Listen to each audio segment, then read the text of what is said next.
A disturbing example shows once again how Lycanet forces its marketers into questionable contractual relationships. The new General Terms and Conditions, dated the 12th of October 2024, were apparently drafted in haste and presumably out of legal necessity, at the expense of those who have trusted the company for years. A recent objection to the new terms and conditions reveals the questionable methods of the company, which uses unconscionable clauses to legally entrap marketers. Particularly controversial is a clause stating that all Lycanet payments made by marketers to Lycanet for services or vouchers will be withheld in the event of cancellation. This regulation completely disregards reimbursements, even if the marketer only objects to the new terms and conditions. In practice, this means that marketers who exercise their right to object to the new conditions could suffer significant financial losses as a result, without the possibility of reimbursement. The strategy seems clear. Marketers are being coerced to accept the new terms and conditions rather than exercise their rights for fear of suffering losses. Lycanet's response to the contradictions is symptomatic of the company's non-transparent communication policy. Instead of addressing the marketer's specific objections, the rejection of the terms and conditions is interpreted as a complete withdrawal from the contract, a legal trick that shifts the blame to the marketers and undermines their demands.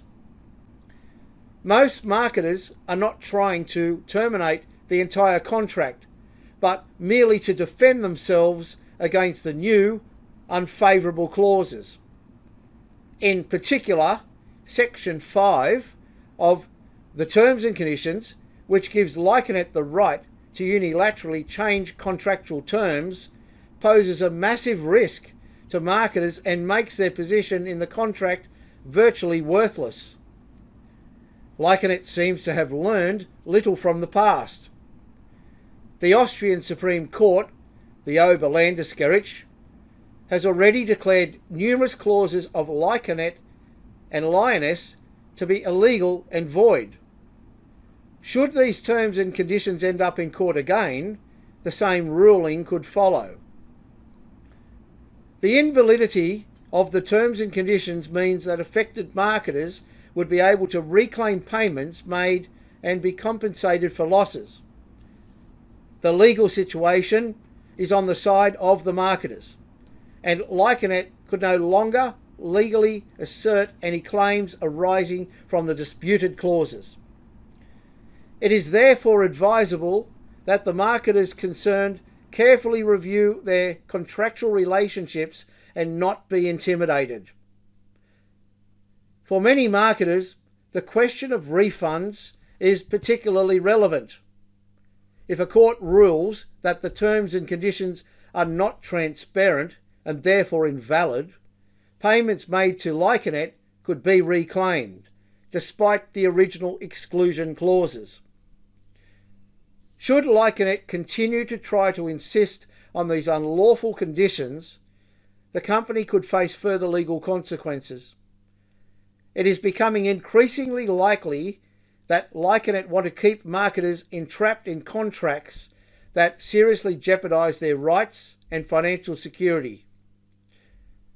Marketers would be well advised to take legal action against new terms and conditions, and if necessary, to demand repayment. BE Conflict Management offers support in enforcing such claims and in protecting one's own rights. This case is a cautionary example that should prompt marketers to critically question their position in this network and to actively defend their contractual rights. If you disagree with the novation of your Lyoness, Lycanet or MyWorld account to the October 2024 terms and conditions, you have the right to object without your account being terminated. If Lyoness terminates your account following your objection, you have the right to demand the full repayment of your down payment investments. If Lycanet novates your account to the new terms and conditions without your consent, the new terms and conditions will not be legally enforceable. Marketers that do not accept or object to the October 2024 terms and conditions reserve the rights to reclaim investments and can contact us at BE Conflict Management to join the world's largest collective litigation being brought against Hubert Friedel and responsible Lynas, Lycanet and My World Group companies.